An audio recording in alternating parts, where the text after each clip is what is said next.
তুমি কি চাও তোমার মেয়েরা তোমাকে দেখুক? তুমি তোমার মেয়েদের কাছে যেতে চাও? নিজের এই পরিস্থিতি চাও, যেতে চাও? জামু হান গেলে দেখো না, না দেখো এখন গোবিন্দ কোথায় থাকে জানি না, দেশে কাতেই নাই, খোঁজ খবর নেই। এখানে তো দর্জির দোকান করে নাকি মার্কেটে? এখন যে কোথায় করে দোকানদারি হেও যে যাস না কেমন যাস না। তুমি কি চাও গোবিন্দ শাস্তি হোক? চলবি জানি কিন্তু সরকারের শাস্তি তো আমার নিজের শাস্তি হোক চাও? হ্যাঁ, তুমি কি গোবিন্দর সাথে সংসার করতে চাও? সুজরাতে সংসার করবো কেমনে? গোবিন্দ আগুন আছে গোবিন্দ আরেকজন আছে, দুই মেয়ে আবার তার। তোমাকে ঠকাইলো তাহলে গোবিন্দ। তো গোবিন্দ শাস্তি চাও না? শাস্তি চাও না? শাস্তির কষ্ট তো আমার হচ্ছে। শাস্তির কষ্ট তোমার হচ্ছে? তোমার কি বাড়িতে কি হাড়ি পাতিল কিছু আছে, থাকার জায়গা আছে? না, হাড়ি পাতিল নাই, বিছানা আছে? বিছানা বিছানা যা আছে। কারেন্টও তো নেই।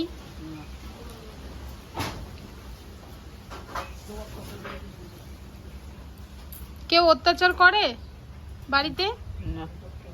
আগে করতো, করে না। হলো তো প্রতিবাদ করা লাগে। কি গো? হ্যাঁ, খাইলাম, কালকে তো না খাইছিল। কোন ঘরে থাকো চলো তো দেখাবা। ঘর হয়েছে কিছুই নেই, কালকে না খেয়েছিলা? তো তো তো তুমি এখানে আসতে পারো না, আমাদেরকে বলতে পারো না? তুমি তোমার ঘরে চলো, দেখাও সবাইকে। সবাই দেখতে চায় কি তুমি কোথায় থাকো, কেমন জায়গায় থাকো।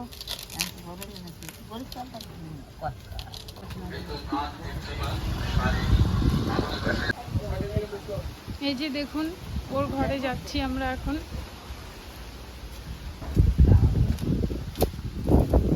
দেখুন কি অবস্থায় থাকে। এই যে দেখুন টিনের অবস্থা কি। হে ভগবান, দেখুন কেমন ঘরে থাকে ও। হ্যাঁ, এই যে কম্বলটা দিয়েছিলাম পঞ্চায়েত থেকে আইনা, আর এই যে চৌকিটাও দিয়েছিলাম আইনা। মানুষ তো খুব অত্যাচার করে, ওকে একা একই থাকে, তো এই যে ঘরের পরিস্থিতি কি হাল, কিছুই নাই। এই যে থালা বাটি কিছুই নাই এখানে, ওই যে দেখো কিছুই নেই। মানুষের বাড়ি বেরিয়ে খায়, ঠিক আছে, কুকুর থাকে এখানে।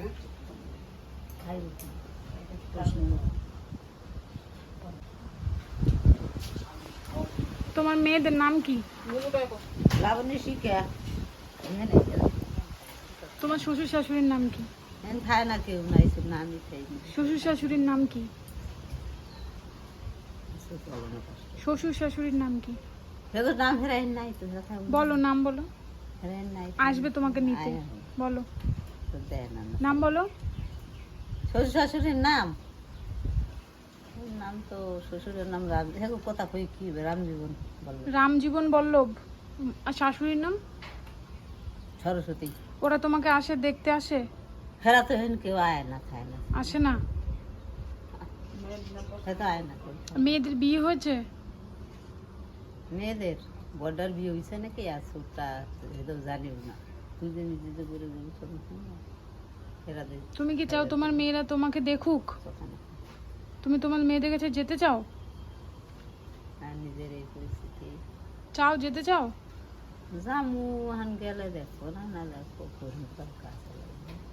এখন তো বুঝে গেছি, বয়স হয়ে গেছে। বাংলাদেশ যাবা? খাইলাম তো, খাই এলাম কালকে রাইতের সবজি না খাই, পেট ভরছে। এখন পেট ভরছে? বাংলাদেশ যাবা? বাংলাদেশ যাম কার হাতে, একা যাবো। তোমার ভাইদের কাছে, বোনদের কাছে তাহলে বুঝে গাড়ি টাকা আমরা দেবো, তুমি যাবা? কত 10টা দিচ্ছে দিই, টাকা না কত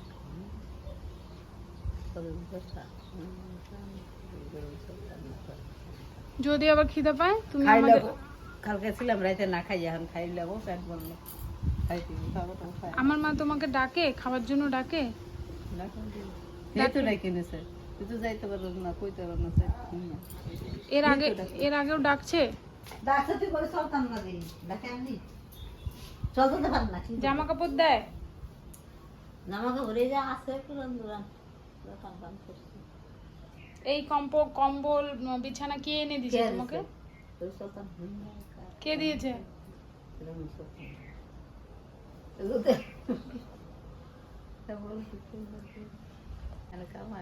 ঠিক আছে, থাকো।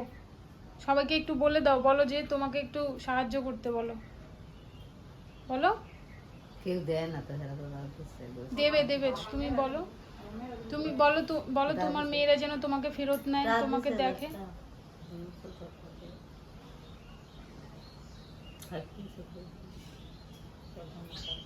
তো বন্ধুরা, তোমরা দেখতেই পেলে ওনার কি অবস্থা। এখানে দেখো আবার মিটার বক্স লাগানো আছে, কিন্তু ওটা শুধু নামেই মিটার বক্স আছে, ওনার কাছে কিচ্ছু নেই, থাকা খাওয়ার ব্যবস্থা তো নেই। এখানে মিনিমাম 15-16 বছর ধরে এভাবেই আছে। কোনো প্রশাসনও কোনো ব্যবস্থা করেনি ওনার জন্যে, না কোনো পঞ্চায়েত থেকে, কোনো প্রধান থেকে কোনো কিছু উনি পান। তবুও আমার বাবা অনেকবার অনেক কিছুর ব্যবস্থা করে দিয়েছেন ওনাকে। আমাদের পাশের বাড়িতেই থাকেন উনি, আমি কাকি বলে ডাকি। এছাড়াও ওনার প্রচুর সমস্যা, অনেক নির্যাতিত হতে হয়েছে। আমরা এখানে এসেছি, বাড়ি করেছি 12 বছর হয়েছে, তার আগে বহু বছর উনি নির্যাতিত হয়েছেন। আমরা এখানে আসার পর থেকে আমার বাবা ওনাকে প্রোটেক্ট করেছেন। অনেকবার রাতে বহু লোকজন এসে অত্যাচার করার চেষ্টাও করেছে। ওনার একটা নাকেরও ছিল, মনে হয় নাকের দুল ছিল সোনার, সেটা চুরি করে নিয়ে চলে গেছে। আর ওনার যে হাজব্যান্ড আছে, উনি তো একজন অমানবিক পাষণ্ড হৃদয়ের মানুষ, যিনি কিনা বাংলাদেশ থেকে এত ছোট বয়সে একটা বাচ্চা মেয়েকে ভুলিয়ে ভালিয়ে নিয়ে চলে এসছে ইন্ডিয়াতে। বিয়ে করেছে, সংসার করেছে 10-12 বছর করে, 2টো বাচ্চার জন্ম দিয়েছে। দিয়ে এখানে তাকে ফেলে রেখে চলে গেছে, অন্য আরেক মহিলাকে নিয়ে সংসার করছে। আর তার নাম হলো গোবিন্দ বল্লভ। আপনারা তো দেখবেনই, ওনার মুখ থেকেই শুনলেন। আর ওনার বাড়ি বাংলাদেশে, উনি একজন মুসলিম ছিলেন আর বিয়ে করেছেন হিন্দু ছেলেকে। তো আপনারা নিজেরাই দেখুন কি অবস্থা মানুষের।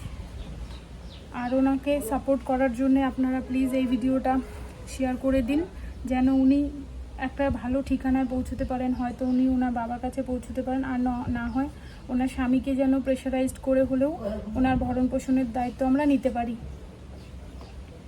ঠিক আছে, থ্যাংক ইউ।